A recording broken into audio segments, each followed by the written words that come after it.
Je vais être brève, d'autant plus que nous avons soulevé tellement de questions passionnantes qu'une bonne partie de ce que j'aurais eu besoin de dire n'est plus nécessaire d'être dit. Bon, je voulais simplement vous dire pourquoi cette question intéresse passionnellement, la question du sensus fidei, pourquoi elle intéresse passionnément la conférence des baptisés. Eh bien, vous voyez bien que si nous cherchons les modalités par lesquelles nous voulons conscientiser, aider les baptisés à prendre conscience de leur responsabilité de baptiser et de leur mission, il faut que nous puissions tous nous appuyer sur ce sensus fidei, à la fois le sensus fidei de chaque fidèle et celui de toute l'Église. On est bien dans ce processus d'écoute mutuelle. Donc je voudrais juste, en 5 minutes, avoir 2 insistances sur ce qui me paraît important et que nous, à la conférence, nous pouvons essayer de traduire après dans des actes, dans des engagements, dans des actions. Bon. Le premier, c'est de promouvoir une Église du débat, du dialogue et de la libre adhésion de tous, parce que ça, c'est essentiel. Nous sommes fondés sur les paroles du Christ, nous appelons le Christ parole de Dieu. Nous avons donc un besoin vital de la parole, de la liberté de parole, de l'échange et de l'écoute mutuelle. Donc, c'est pas un théorème, impératif, nous appuyer sur la parole et travailler pour une église de la libre parole. Bon. Et effectivement, je suis obligée de redire qu'aujourd'hui, il y a des entraves dans cette liberté de parole. Il faut que nous puissions nous appuyer vraiment sur le respect des consciences. Il faut que nos synodes ne se limitent pas aux sujets qui ne fâchent pas. Sinon, ce ne sont plus des synodes. Bon. Il faut que la consultation des fidèles soit réelle. En 2014, nous avons été chercher les questionnaires. Les catholiques français ont eu les questionnaires sur le site du diocèse de Cayenne. Vous voyez, comme ça, c'est bien Cayenne, c'est bien. Si le débat est pris dans la glace d'un serment d'obéissance qui bride la parole, il n'y a plus de débat. Si le débat est dans la dépendance d'un salaire, il n'y a plus de débat libre, il n'y a plus de libre adhésion. Enfin, si le débat est pris dans une peur de parler, il n'y a plus de libre adhésion, il n'y a plus de débat. Et je veux vraiment m'appuyer sur ce qu'a dit le pape François l'année dernière, à l'ouverture du synode. Il a dit « parlez en toute liberté ». Donc j'en conclus que cette consigne, elle vaut ici et maintenant pour nous dans l'Église de France. Donc partons avec cette consigne opérationnelle dans nos vies de chrétiens. Pour débattre, il faut s'écouter. Alors effectivement, depuis 50 ans, beaucoup de fidèles sont partis, refusant d'écouter la parole du magistère. Bon, est-ce qu'ils ont eu raison? Je n'ai pas à en parler, mais je peux dire que ça nous fait du mal à tous. À nous qui sommes restés, ça nous fait beaucoup de mal de les savoir partis. Bon. Et en contrepoint, ceux qui sont restés dans l'Église ont le sentiment d'être mal écoutés. Ça a été déjà évoqué, je vais très brièvement y revenir. Le langage ecclésiastique, c'est une langue étrangère pour un fidèle classique. Bon, c'est une langue étrangère. Il y a des efforts à faire sur le langage.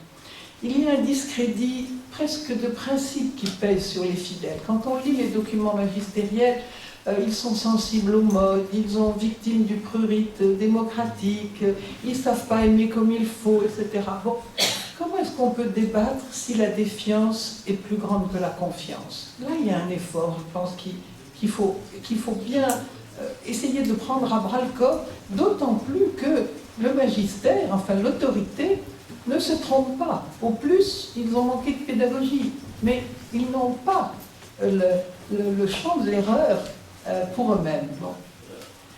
Troisièmement, la participation des fidèles, je ne vais pas y revenir, elle n'est pas que passive. Bon, ce sont des laïcs qui ont contribué à Rerum Novarum, par exemple, l'encyclique dont tous les jours on dit heureusement qu'on l'a. Bon. Ce sont des laïcs qui ont permis la levée des tabous sur les affaires pédophiles. Heureusement qu'ils étaient là. Bon.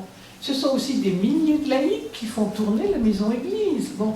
Donc ce sont des choses qui, je l'ai dit, non pas dans un esprit de vindicte, mais pour que nous prenions conscience de notre contribution très riche. Nous écouter, c'est quelque chose qui peut faire grandir l'Église. Nous en avons besoin tous ensemble. Et pour bien débattre, il faudrait aussi que les règles du jeu soient moins opaques. Et je prends un seul exemple qui me choque à chaque fois, c'est que l'autorité a tendance à opposer les fidèles occidentaux aux fidèles africains ou asiatiques, en nous objectant que les autres pensent différemment de nous.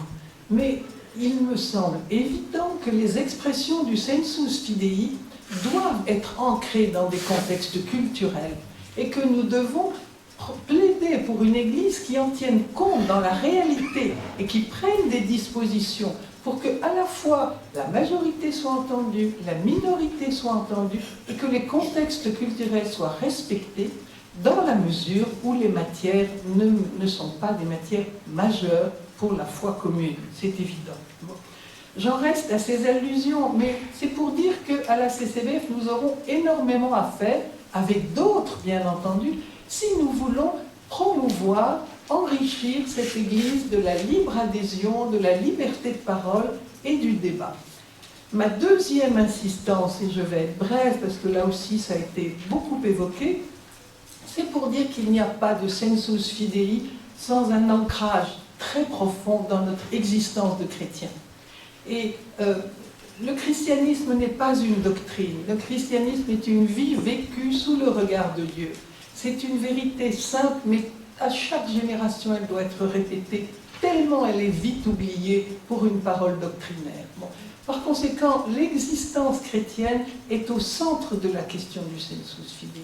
Voilà, que nous en soyons vraiment convaincus.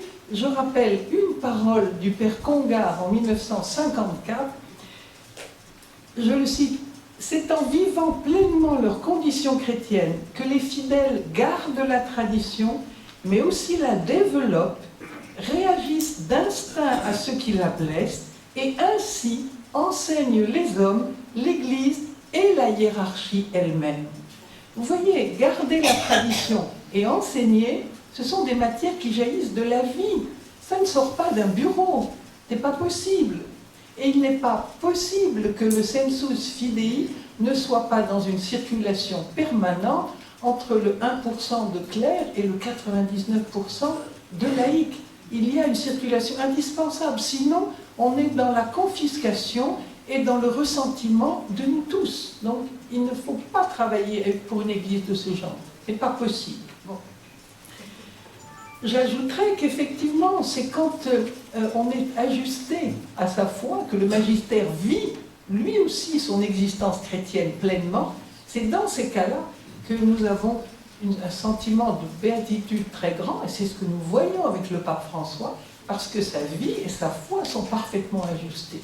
Voilà. Là, on a un exemple extrêmement porteur de ce que l'existence chrétienne nourrit profondément le sens de la foi. En somme, pour en revenir à la fin de ce que je voudrais vous dire, le sensus fidei fidelium, c'est-à-dire celui qui est dans la main du pape, il ne naît pas de quelqu'un, mais de quelque chose. Et ce quelque chose, c'est la vie chrétienne.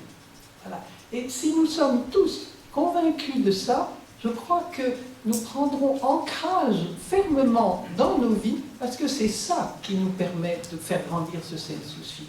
Et vous voyez, on parle beaucoup d'opinion publique catholique, mais qu'est-ce qui la distingue? Qu'est-ce qui distingue la CCBF et un organe de presse catholique? Eh bien, c'est justement le sensus fidei. Pour travailler dans un journal catholique, il n'est pas obligatoire d'être chrétien. La ligne éditoriale peut suffire. Mais la CCBF prétend, elle ose prétendre que toute son action est une mise en œuvre de ce qu'elle peut contribuer au sensus fidei. Et chacune des actions qu'elle promeut a l'objectif d'enrichir la vie chrétienne. Donc voilà une affirmation, je pense, assez constructive pour nous. Je résume les acquis que je voudrais voir, que nous partions avec. C'est que si nous sommes effectivement ancrés dans notre existence chrétienne, Nous gardons la tradition, nous enseignons, un peu comme Marie à l'Annonciation a écouté et a dit oui. Je crois que Marie est une figure biblique extrêmement emblématique de ce que peut être le sensus fidei. Et Marie a accepté le débat en posant la question à l'ange, mais comment cela se fera-t-il? Elle a effectivement accepté le débat, la contradiction, le questionnement. En conséquence, nous avons le devoir, mais vraiment le devoir de dire et de faire ce qui nous paraît bon et juste pour la foi et les mœurs. Il y a un canon du code, le canon 212, qui dit que nous devons effectivement faire savoir ce qui nous paraît bon.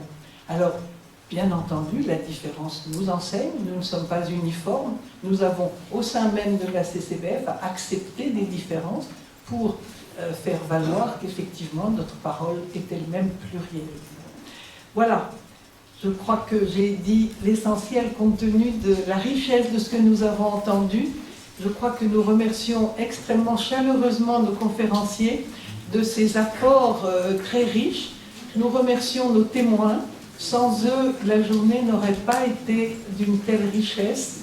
Et nous remercions tous ceux qui ont contribué à préparer cet après-midi.